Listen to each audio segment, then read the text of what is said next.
Despite having a UK sponsor, the family visitor visas are being refused because the invitation letter does not meet the criteria that the UK visa case officers are looking for. Now, what are those criteria? I'm going to explain in 5 simple steps. Step number 1, you need to identify who are the related parties. Now, what I mean by related parties? There are 2 related parties. One is the applicant that is based overseas who wants to come to the UK for a particular purpose. Second is the sponsor of the applicant who's inviting them to come to the UK. So in the very first paragraph, you need to clearly state who's the sponsor, what is their immigration status in the UK, such as settled status or British citizenship, where do they live, and what is their passport details.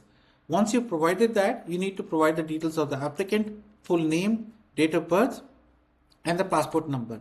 Once you've done that, the identification block is complete. Point number 2 is you need to set out specifically the travel period. Now, if the travel period is for 2 weeks and you not specify the dates or being vague like sometime in summer, you're most likely going to be refused, because visa officers, they want certain dates as to when you will come to the UK and when you will return back. Therefore, in the second paragraph, you must state the total trip is going to last 20 days. It is going to start on 1st of July and end on 20th of July. Once you've confirmed that, the visa case officer knows that this is the date the person will enter the UK and this is the date the person will actually exit the UK.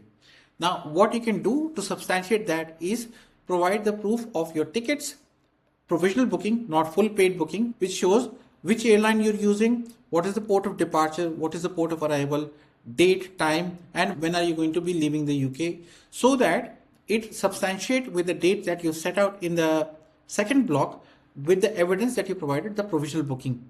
Number 3, that what is the purpose why you are going to the UK is extremely important. It could be anything, that your friend or your family relative is getting married or there is a birthday party, but set out something very simple, that I'm inviting my friend Neha for my wedding, which is due to be held on 3rd of July. Neha is a very dear friend of mine and therefore I would like her to attend my wedding. After the wedding, I will show her around the UK because she's never been to the UK. Once you set out the purpose so clearly, it becomes evident to the visa case officer as to why they are coming to the UK. Because you need to satisfy the requirement that, okay, this person is coming to meet the relative or a friend for a particular purpose. The 4th block comes is funding. Who's going to fund that trip expenses? Either the sponsor is going to fund, or it is partially funded by the sponsor and partially funded by the applicant. That has to be specified clearly. For example, you have a situation where the sponsor is saying that I'm going to fund the part of accommodation and daily food expenses for my friend. Remainder of the expenses of the trip, such as the return flight and the visa cost and travel insurance cost, is going to be borne by my friend or by the applicant.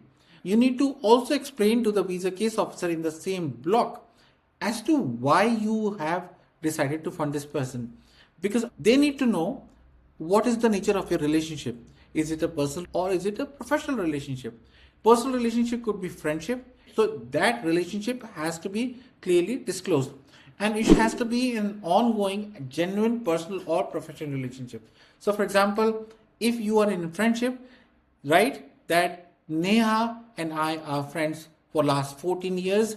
I first met Neha in 2005. She has even invited me several times to her place because she lives in New Delhi, and I even know her parents.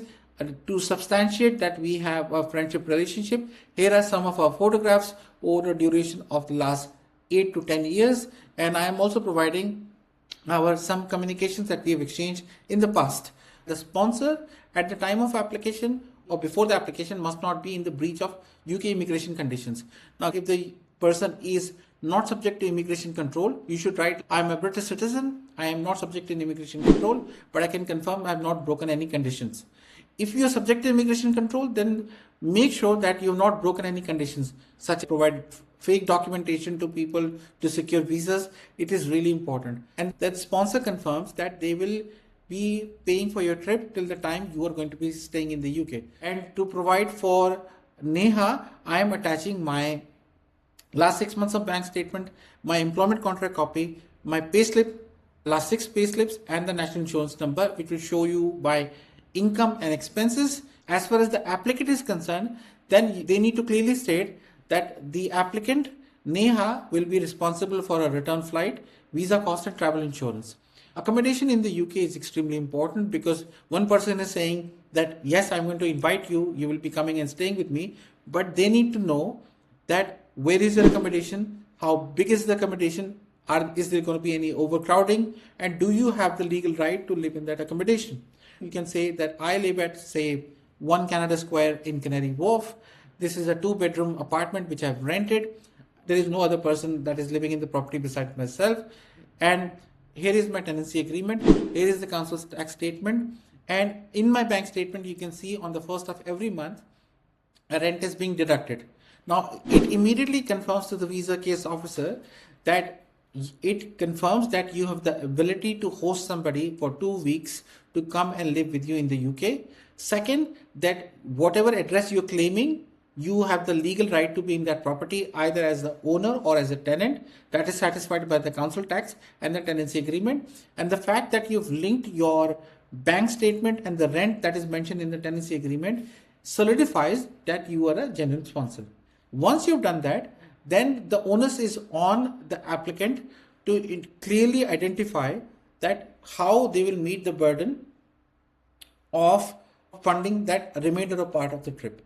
Merely is just stating that I am inviting this person to come to the UK and do not provide any documentation, then the UK visa case officers have got nothing to check against and they will most likely refuse the visa.